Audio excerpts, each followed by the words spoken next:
the Pensions and FIFA Champions League. Sena Nyama ACL call round of 16 fixtures at Beto Femno. Yami Adona Bibian became there on the 18th and then 11th of March. No, between 18th and 11th of March, and Bushia Dortmund Beto said affair Paris Saint-Germain. Now their King Senata, so identical to Saudi affair Liverpool, England. So much is your kind. Now between 19th and then 10th of March, and also Atlanta and Valencia, the King Senaba boss to Tottenham Hotspur, Beto said affair Leipzig. Now almost is your kind. 25th of February, and 18th of March, Yami Adom na Bibian became Chelsea and the Bayern Munich, Bishi, Canafe, Napoli, Omo F Italy, Omone Barcelona for Mufi Espanyol for catching the Akinsi Betia Boso, and upon 25th of February, and 17th of March, and so Real Madrid, Everton said after Manchester City, that Leon, Eton Sadia Fred Juventus, Nomso, Edioma case in Etimi SCNE Honum. After na ni fanchire mu local league role and also it turns out from round of 32 send matches the base akoni uvam 3-1 des beton said affair Espanyol no shesi akan na after so kwano Sporting to said affair Istanbul na also their boss Gatefe ne Ajax Amsterdam be shesi akan Bayer Leverkusen beton said affair Porto na after so kwa Copenhagen wo mo eton said affair Celtic no shesi akan Apo Nicosia ton said affair Basel na after so CFR Cluj wo mo eton said affair Sevilla na omo dia boss Olympiacos ne Arsenal be shesi akan AZ Akma eton said affair Lask kanom dia Kings na boss Club Brugge and Manchester United ne be shesi akan na after Ludogorets wo mo so eton said affair Inter Milan na omo shesi akan na after Eintracht Frankfurt and Salzburg the Kings ne be boss na after Ubema Shakhtar Donetsk beton said affair Benfica and after VfL Wolfsburg and Malmo ebisha and after AS Roma ne Gent betia kan Rangers ne Braga dia Kings ne betia boss nyame adom na se bibia betwem dia sa game si e be born between 20th of February and 27th of February and Asante Kotoko ebetimi atodwa e wo Europe e mountain so afie ntintom e wo Ghana mamu na afie hwen nkoma wodo no so tiem pepiem dia Ghana mampanyi de nkomo kakra tuan sa ba na asema okanyina se nyame adom a Ghana ebetimi asi stadium akomako be ese miensa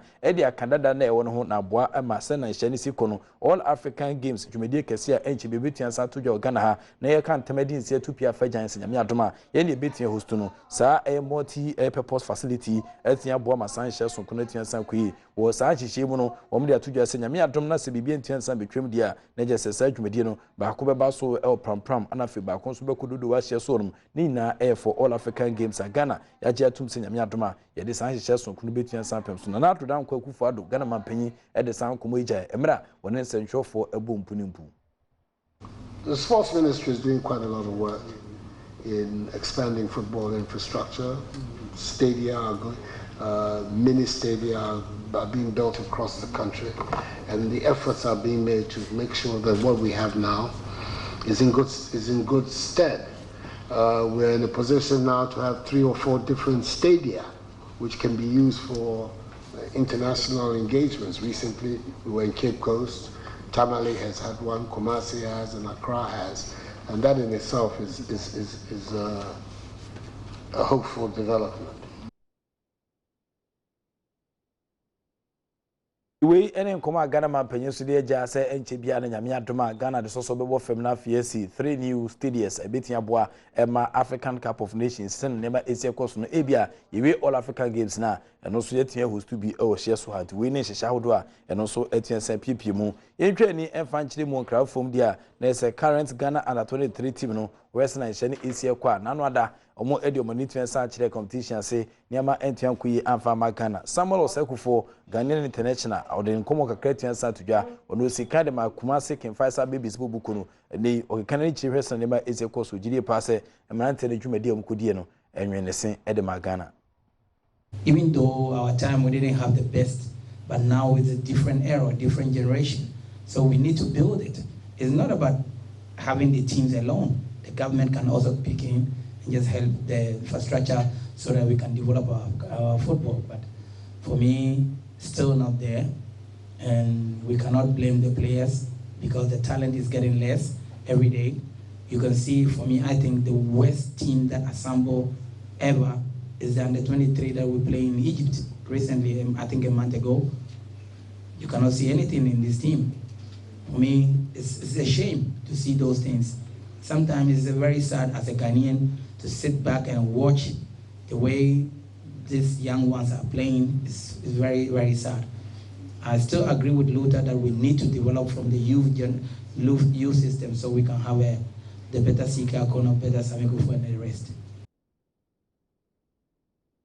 Same was a for former Bayern Munich player and after so former King Faisal Babies player formerly so be kan normalization committee no san hye ina no wantian ka bia ne obegina chiri no ana ode ne nkomo atua san ba na asmo kan na so hwese na nema esi ekoso youth system no si itime san to so develop no na adanda 23 for na ekoye no de womo ambo mo modin se hu wo mo hyehyɛ wodo mo tuen san de prem so no yen ko mu Ghana Premier League against in 2019-2020 sena fixtures no ACL corner nra anampemfo de betu dwahwema Ghana Premier League na mpemfo che the weekend of 27th and 29th of December 2019 no ebetimi the Premier League against na pem so across all the venues Ghana ha weekend no ehwese na nyama si kwa matches no nyame adom ebobi fiada ebobi memeda na afia bobi kweseda so eno pa obi nso a omo che midweek matches so nyame adom a ebobi Tuesdays and afin so kwa no Wednesdays and Thursdays we need to share for kra enkan so mpemfo ede aba eno pa matches ni bi nso mpemfo che ebobi anopa ebobi nso mid afternoon na so hwese na mexico so ase awia efia anopa ekwa awia no ede bi apempem so na afin so anwumere enso ebetian san bo bitimi bisa se floodlights wo hefa the various stadia ebetian si akensi no so na yabo matches anajo ewkroma we nyina hyehyɛ no so ebetian san todwa dwumadi egusu edimu omo che se we dinada niam wo mo any television partners no ekɔ nakra na no wo mo ade atodwa so obehia na boa ma niam atian koye ade ama Ghana gudie match day 1 we ni hyehyɛ ebetian san todwa phobia never say die ahyedu ketekana no yankontom nante no wo mo ton sade afre bekum Chelsea no ma hyesi akan Adriana Stars na do mahene emrante wo mo ne Interlights de be hyesi akan Kumasi Asante Kotoko the first game on 11 wonders na dia Kings de beboso Ashanti Gold Football Club Abuakese the Miners wo mo so tin sade afre Accra Great Olympics oli gbogbo oli mashi oli nkonson oli Pluto oli Juluju oli Rosalenda oli Akapo Kobe oli Kunkumbagia na mo dia Kings na tia tata so Bechem United ne Elimina Sharks be hyesi akan Dreams Football Club eton said afre Kumasi Kemfasa Alaji Gusa se nyame adoma wo mo ebewini na afi so mysterious ebusuan bonto drafts team inkomudin party asechire ne motia batomashen so de ne koto wo mo so ne Media Sporting Club ne be hyesi akan na afi Karela Football Club wo mo so eje omojanka wo mo ne wafa na dia Kings ne betia boso Liberty Professional Scientific Soccer Labs mante no wo mo so horosu bia wo mo ne wa All Stars enkana na ewura kwesent echibubuko ne de yompenso ne nanfofo ana abeto sabubuko enti match day 1 we any fixtures no so ebetua san pm dwumadi no so ebetua san dim ekeka ni kire mu hwese na hye ne esi ekoso a maso akunadu first training Kumasi Asante Kotoko akachi ni nanu se nyame adoma Kotoko any house the president cup betua san tata so omuwie ya na otwe ba kontem no na se Premier League Kings ni etua san to fam na after se Kotoko fo jaja career sin kwan no ya be pm se maso akunadu ana to aso nkomo a eno so apie mu bi oni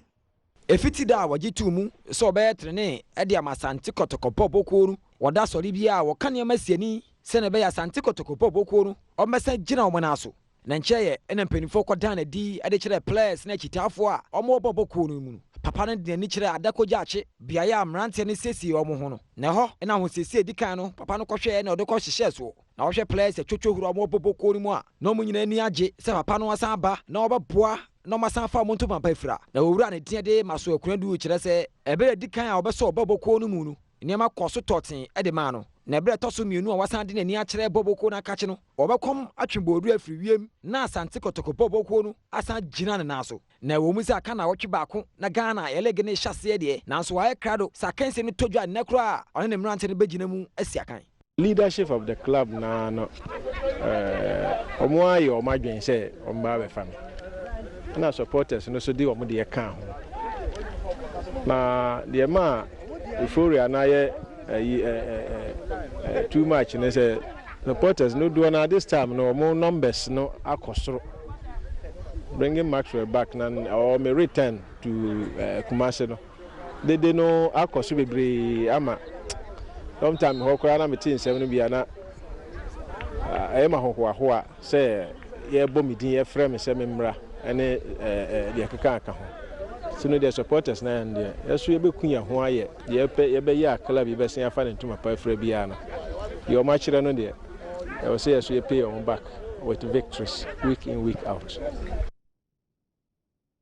And also the latest coach Edema Kumasi Asante Kotoko na ode ne nkomo kakra etime gya no Jeffas Health Limited, Jeffas Edutetashwi and Etechri, antibacterial mixture for the treatment and cure of gonorrhea, syphilis, candidiasis. Now, if you are infections, be a can be on set to make a Jeffas Edribia, a bebwell, a ma ebitianum, a member subitianum. We are branded severe waist pains, Siadia Tete, which on South Tia, a womb, sexual weakness, premature ejaculation, burning sensations, outdoor film, rashes, a good bema precursor, and loose sperm count in a hour, or set to make a Jeffas Edribi, Bitian Bois, and Maniama Etian Quadia Mount. Sansuna by intimate to panel Kunani Manechi, menstrual disorders, abdominal pains, baby cow, white feet, and as we deep work candidiasis natural, a doing a bed demolition exercise for him, Fiona Bois, Emma was with transas and Tia Chimenkin, miscarriage and infertility to a say, Jeffas Bus Center, headquarters, no Techimazungu traffic light, Jeffas Bus Center, Kumasa, Report Junction, Kings Walker, Bishop, or Kench Duglin, was a brief few Takwa, A. Mensa, Takwa, the market sec, unique Heba, and so Bugoso, Colinak, Fred Mens, now Fidani from us, we know Kumase,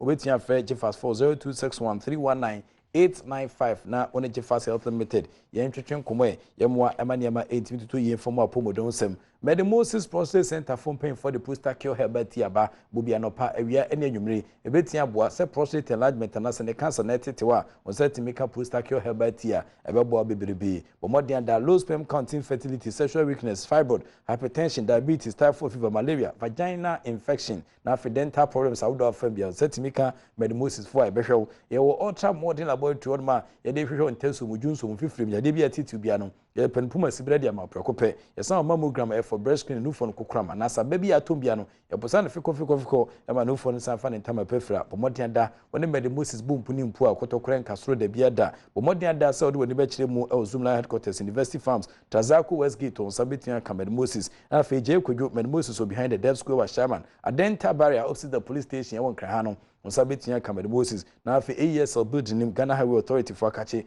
Mede Moses eho ainama kokobin e Kumasi Mede Moses etare ho se botwe obetia from 0244 068447 na one Mede Mo ye ntwetwe nkomo hwamwa emaniama intimate ye famao Multimedia Institute of Ghana for paying for the bashim mesrel open tete e journalism opeso TV na se radio so adwuma bia entempaso for ni chire mu e Multimedia Institute of Journalism Ghana Education Service for paying for etintim almost stamp e mo enkrata ase gidi pass school e adwuma ye che journalism and media studies and open TV and radio presentation, TV and film production, sound engineering, editing, 3D animation, camera and lighting, and hospitality management, aviation and air hosting, professional fashion design, and cosmetology. And episode Multimedia Institute of Ghana Kache Betina Shabwa, Emaniama Aquadiama, diploma, any advanced diploma certificates, Elwanma, ye transfer amount for Betina Bajan and Tempaso, your branches name and San Kumasi Takwade, Accra Central Bank of Ghana, out when each AMA for Kachia, was Sabitia Kamel Komli Mua, see you still boarding adjacent Allied Filling Station, and Naji Quesiment Tim Takrade, Honsio Ho, and after 4 Crooms ASTC Junction, and also Sabitin Akan Honum, Obetimi Afra Multimedia Institute of Ghana 0244 488 418 na for Multimedia Institute of Ghana so yentwetwe nkomo yehwe mwa emaniama 822 ye enfamam 1xbet and a medium one dance the amount. I've always told you that betting is better than Sakawa. Betting is even better than Cocoa Farm. And it will Cocoa for Mr. Cotton. Now we are better. For Gusu, we are also right there. Obedience can be full now. Bois and Maniama Etian the amount. Bet do a air pintia for Junica Kraton, and Mooney moving with you. And 2 bet EB a 1xbet and one dance in Abbey and a Western and it's here for month for 80 bet to Fiano. Enye nkwala nyina bo modan so nti wantwa bet bia waso betua san hye modern da so so sabetua ka 1xbet almost adama and attach the bedu san pempen so ye tu yesre bo national so mam say power specialist herbal clinic for paying for almost edi no ebebiri na abedwa man so emo yade bi say hepatitis B, typhoid fever, hernia, syphilis, diabetes, prostate na face stomach ulcer na tetewa power specialist herbal clinic for betua to ase o maji abaso body bibiri nei wo mo eko okonkran Dome born again omo ben Ghana Commercial Bank na fe su kuma se so hye so baby ho afita kwade Naji Estate Queen of Peace on sabetua kan power specialist back clinic for obetua friend was 0244 544 422 na one power specialist back clinic so yenhwehwe nkomo yenhwe mwa emaniama entimituto ye enfamo apomodonsem ye kano na Ghana Premier League no Kumase can fire Afonso say o my crado esanse omoso e kan team se be ka ho a afi yebo 18 clubs leagues e okruma na omoso nkomoni Ken Faisal babies popoko no guso a wo ya hoboa e de atwen season fofora enche e hyase no ne fiti da ye bo mudin se league aye be hyase no e ade a ombebo bi ninti popoko no wura e na omanfo mudi akire nyina naaye ɔmo de nneɛma pa na egu akwan mu a ɔmo hwɛ nim sɛ bɔɔl bɔkɔ de ni kyerɛ Ghana yɛ Premier League ne mu biem a ɔmo bɛbɔ ɔmo ho mmɔden na aka na wɔtwe baako a kansie ne bɛhyɛ aseɛ no training foforɔ a waba bɔɔl bɔkɔ nim papa ne din de Anthony Kome ɔne ne mmerante de ɔmo ani kyerɛ ɔboase yɛ ɔmo ne Ashgold Poboko de ayɔnkofa kansie baako de kɔ wintam so wei ayɔnkofa kansie a ɔmo de sɔ ɔmo ahoɔden ahwɛ na sabrewa yi poma kwam na league ne hyɛ ase a players ahodoɔ ɔmo si akan de ma Kimfaisa babies no ɔmo ankɔtoto ampaapa so Anthony Kome kyerɛ mu a league a ɔmo bɛ mu no ɔmo awe atase so ɔmo ba bɛsi akan ano ɔdene sɛnea ɛbɛyɛ a Kimfaisa Poboko no ɔbɛsan fa ne ntoma pɛfra ɔmo target kita paa yin dɛ we 5 teams afim ɔde bɔ mo to me stay yen target pahanyin yen kutuma akọ relegation zone but yen target yan de betuma yaka 12 no mo hu serious na so boys no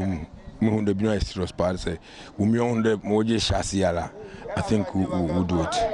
sen da so ho e de making face and da so papa then I can say support me ka cho de won bo supporting ama na ka rush kakra but won bo supporting with their support we stay in the league na no si ye na sahene edema Poboko no abranti a ne dia de Latif Mohammed yen sentwereni a wo boase ne mpatam Isaac Nomanyo atwebe no ne di nkomo ebisa no se players awodo mo besi akan de ma Kimfaisa no o ma ho boa no tesɛn monhwe ade foforo Kimfaisa dada no me sure say sisi Kimfaisa na ebeba no sambe yes dada na ebeba be chen dada no because training na your coach say dey form ne motivation impending for the maye no ye hunu say yen so si edi o ma no echi ebebo aye pa oh you bit my baby more expect say maybe top 4 teams no be back ahead yeah sure say about me say be bang